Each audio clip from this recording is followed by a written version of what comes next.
As the saying goes, once a gun grabber, always a gun grabber. That's actually not true. Many people start off anti-2A, but once they learn the truth about guns in this country, they usually become pro-2A. This, however, is not the case for people like Beto O'Rourke. You see, 3 weeks ago, Beto said this. I'm not interested in taking anything from anyone. What I want to make sure that we do is defend the Second Amendment. When he said this, I made a video where I told y'all Beto will say anything he thinks he needs to say to become governor of Texas on November 8th. And that he very much still wants to take people's guns because he just said he would and wanted to less than a year ago. When I said this, however, I had a number of comments and messages from people saying, people can change their beliefs on something in less than a year. And technically, this is true. But we're not talking about Sally, who is a mother of two and works at the HR department of Hobby Lobby. This is Beto, a man whose father gave him a fake Mexican nickname so that when he ran for office in El Paso, people would think he was a Mexican. And now, 3 weeks after saying this, I'm not interested in taking anything from anyone. He said this during an interview with the Texas Tribune. Could you clarify this once and for all? Do you want to confiscate guns from people in Texas or not? I do not believe that any civilian should have an AR-15 or an AK-47. Thank you for the longer answer, but I'm going to come back to the question I asked you, which you didn't tell me. Do you want to confiscate those automatic weapons, the AR-15s, the AK-47s? Do you want to confiscate them or not? Yeah, I gave you an answer. So I don't think anyone should have one. And if I can find the consensus within the legislature to have a law in the state of Texas that allows us to buy those AK-47s and AR-15s back, we will. Look, let me tell you something. Beto is a weasel. Notice they said he only gave a direct answer after some prodding. That means he was trying to weasel his way around the question, and when he realized that he couldn't do it, he just flat out said his real position. Even after giving his direct answer, he still tried to weasel his way out of it by calling it a buyback. Anti-gun politicians like Beto do this all the time because buyback sounds a lot better than gun confiscation. Buyback makes it sound like you will have the option to sell your guns back to the government. But when it passes, you quickly realize it's not optional, it's mandatory, which makes the gun buyback literally a gun confiscation.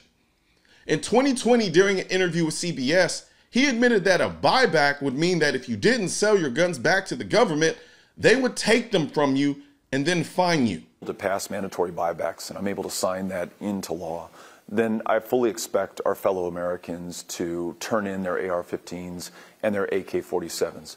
For anyone who does not and is caught in possession or seen in possession of one of these weapons of war, one of these instruments of terror, that weapon will be taken from them and they will be fined. You see, back in the day, these anti-2A politicians and the anti-gun lobby would flat out say confiscation. Then 2A advocates such as myself would make videos exposing that they do want to take your guns. They literally say it. Then they realize, you know what, that's probably not the best look for our agenda, so they changed from confiscation to mandatory buybacks. Then 2A advocates such as myself broke it down and said forcing me to sell my gun when I don't want to sell it is still a confiscation. Now, they dropped the mandatory and now they just call it a buyback.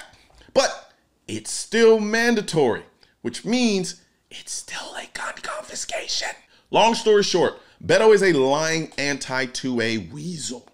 Texas is one of the most pro-gun states in the country.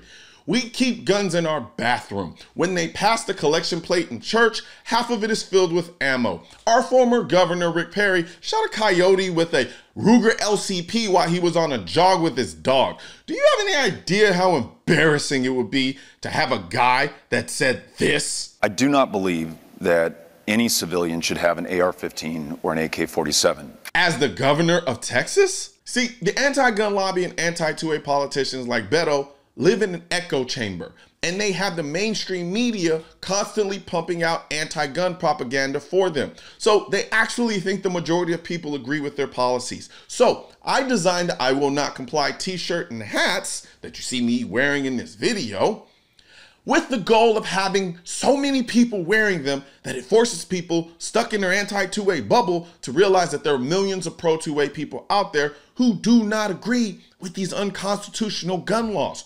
You don't have to say a word. The design does all the talking without shouting or being combative. It just says what it is. I will not comply. Trust me, they'll get the message. So head over to shop.mrcolionnoir.com and start saying the quiet part loud without saying a word. You know, we talk a lot about empowerment in this country, except for when it comes to the Second Amendment. However, I can't think of anything more empowering than having the most effective tool to protect you and your family. So help me spread this message by liking and sharing this video with everyone you know.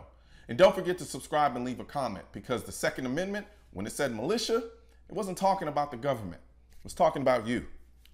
Also, if you want to know where to find the I'm the Militia shirt and merchandise, click the I'm the Militia link in the description section of this video. And don't forget to subscribe to the channel, and most importantly, make sure you hit that bell symbol.